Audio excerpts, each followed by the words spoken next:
Good. Hold on. Oh, good Lord. Okay. We're just going to count that as a blooper reel. Good afternoon, loves.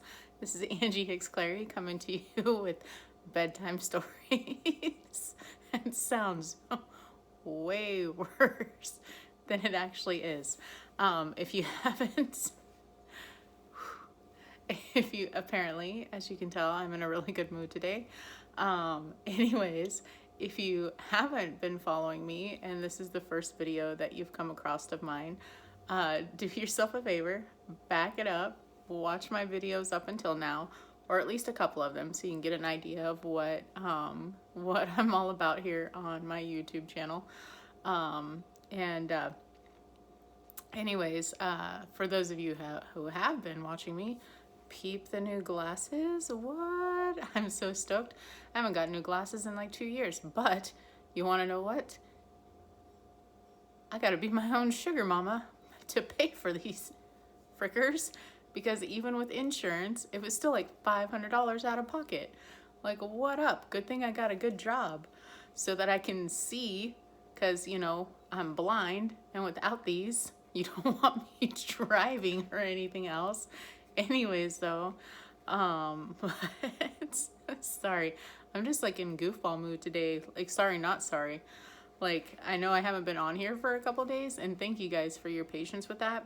Man, like, I haven't had like, so like, I think it's been like 4 or 5 days since I've like uploaded a video, and like, life's been good, trust me, but like, that last little bit, the last couple of videos that I uploaded, man, were those emotionally exhausting, but like, so freeing and liberating at the same time. I can't even with myself. And then just work's been a little bit crazy, and but other than that, like, life's good. I just can't with myself, like, life's good. So you might notice something else a little different. I'm wearing a hoodie instead of one of my granny gowns. But so I figured I'd switch it up a little bit and wear hoodies, because besides granny gowns, hoodies are life. And if you want to know ultimate comfort, hoodies or granny gowns. That's the life right there, man. You just come home, or don't even come home, like, go live out in the world in your hoodie and call it good. But probably shouldn't wear granny gowns out in the public. Anyways, I'm done being a goofball. Yes, so for those of you who haven't been watching me, and or for those who have, I have been reading little excerpts of The Alchemist by Paulo Coelho. Talk about a life-changing book right here. So I don't know the exact numbers of how many books this particular author has sold of The Alchemist, Paulo Coelho. Again, I'll show it again. Paulo Coelho, The Alchemist. But from what I understand, this is the most sold book, the second most sold book, with the exception of the Bible being the first one. So I am not a religious person.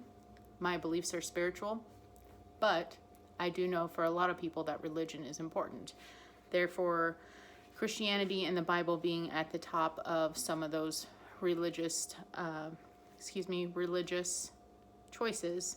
And so it's just crazy to think that 7.8 billion people in this world, can you imagine like how many people have bought the Bible? You know, a ton. And then to think that this book right here, this little old book that this author had no clue, had no idea that it was going to blow up out of proportion like it has. It's the second most sold book in all time. In all time. So I am going to pick up where I left off last and just get to reading. So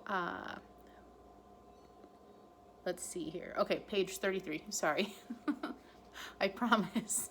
I'm with it. Just a little, just happy, just in a good mood today, and like kind of squirrely. ADHD, thank you. But anyways, so page 33. At the highest point in Tarifa, there is an old fort built by the Moors. From atop its walls, one can catch a glimpse of Africa. Melchizedek, the king of Salem, sat on the wall of the fort that afternoon and felt the lavender blowing in his face. The sheep fidgeted nearby, uneasy with their new owner and excited by so much change. All they wanted was food and water.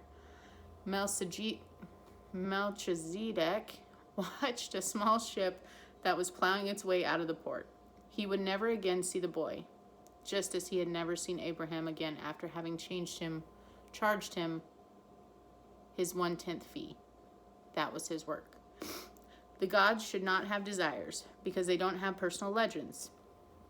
But the king of Salem hoped desperately that the boy would be successful. It's too bad that he's quickly going to forget my name, he thought. I should have repeated it for him. Then when he spoke about me, he would say that I am Melchizedek, the king of Salem. He looked to the skies, feeling a bit abashed, and said, I know it's in the vanity of vanities, as you said, my lord.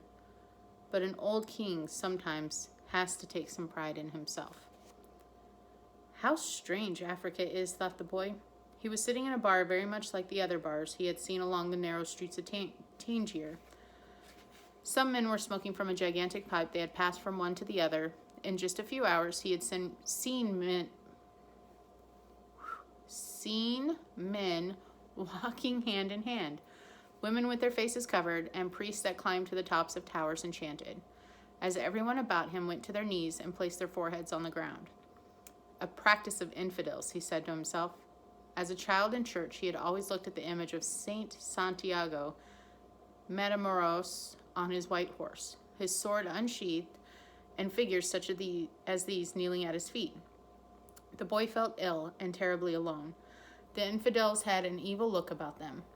Besides this, in the rush of his travels, he had forgotten a detail, just one detail, which could keep him from his treasure for a long time. Only Arabic was spoken in this country. The owner of the bar approached him, and the boy pointed to a drink that had been served at the next table.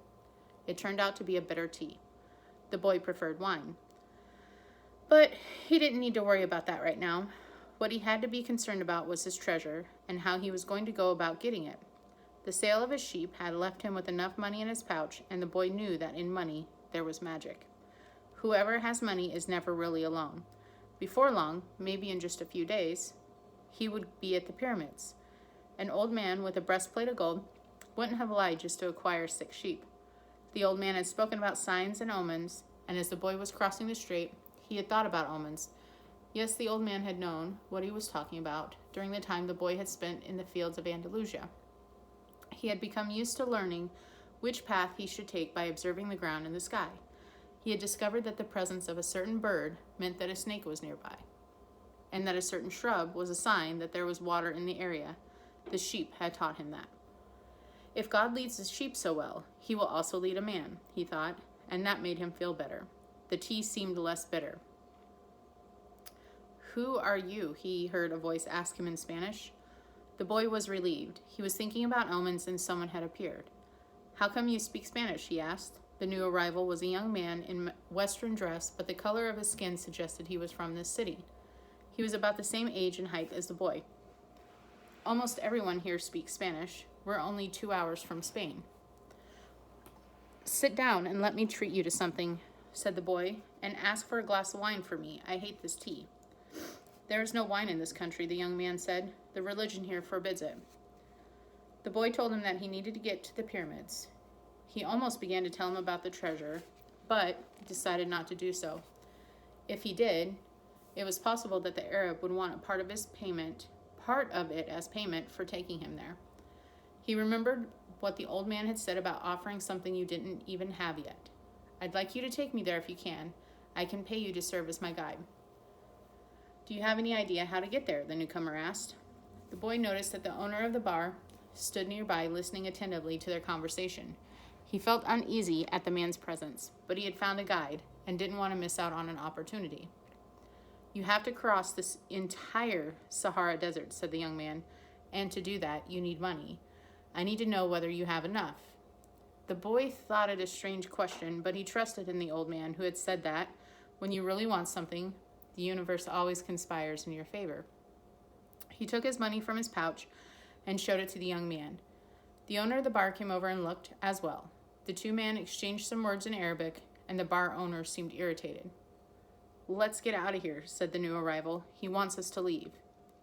The boy was relieved. He got up to pay the bill, but the owner grabbed him and began to speak to him in an angry stream of words. The boy was strong and wanted to retaliate, but he was in a foreign country. His new friend pushed the owner aside and pulled the boy outside with him. He wanted your money. He said, Tangier is not like the rest of Africa. This is a port, and every port has its thieves. Water break. The boy trusted his new friend. He had helped him out in a dangerous situation. He took out his money and counted it. We could get to the pyramids by tomorrow, said the other, taking the money, but I have to buy 2 camels. They walked together through the narrow streets of Tangier. Everywhere there were stalls with items for sale. They reached the center of a large plaza where the market was held. There were thousands of people there arguing, selling, and buying. Vegetables for sale amongst daggers and carpets displayed alongside tobacco. But the boy never took his eye off his new friend. After all, he had all of his money. He thought about asking him to give it back, but decided that would be unfriendly. He knew nothing about the customs of the strange land he was in. I'll just watch him, he said to himself. He knew he was stronger than his friend. Suddenly, there in the midst of all that confusion, he saw the most beautiful sword he had ever seen. The scabbard was embossed in silver, and the handle was black and encrusted with precious stones. The boy promised himself that, when he returned from Egypt, he would buy that sword. Ask the owner of that stall how much the sword cost, he said to his friend. Then he realized that he had been distracted for a few moments, looking at the sword. His heart squeezed as if his chest had suddenly compressed it. He was afraid to look around because he knew what he would find. He continued to look at the beautiful sword for a bit longer, until he summoned the courage to turn around. All around him was the market, with people coming and going, shouting and buying, and the aroma of strange foods. But nowhere could he find his new companion. The boy wanted to believe that his friend had simply become separated from him by accident. He decided to stay right there and await his return. As he waited, a priest climbed to the top of a nearby tower and began his chant. Everyone in the market fell to their knees, touched their foreheads to the ground, and took up the chant. Then, like a colony of worker ants, they dismantled their stalls and left. The sun began its departure as well. The boy watched it through its trajectory for some time, until it was hidden behind the white houses surrounding the plaza. He recalled that when the sun had risen that morning, he was on another continent, still a shepherd with 60 sheep. And looking forward to meeting with the girl, that morning he had known everything that was going to happen to him as he walked through the familiar fields. But now, as the sun began to set, he was in a different country, a stranger in a strange land, where he couldn't even speak the language. He was no longer a shepherd, and he had nothing, not even the money to return and start everything over. All this happened between sunrise and sunset, the boy thought. He was feeling sorry for himself and lamenting the fact that his life could have changed so suddenly and so drastically. I'll end there, but before I close, I would just like to say, to the last little bit where it said, all this happened between sunrise and sunset, the boy thought, we can love in one day, we can hate in one day, we can feel sorry for ourselves in one day, we can take control of our lives in one day. Anything can happen in just one day. If you change your perception, if you take control of what you can control, let go of all the rest, you will literally change your life.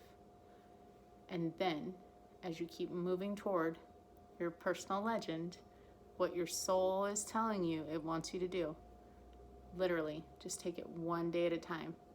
Do what you can in this now for your future. Because every day that you open your eyes is a gift. And every day that you open your eyes, you get to work a little bit harder towards what you want. So with that, I will leave you. And join me again tomorrow. Thank you.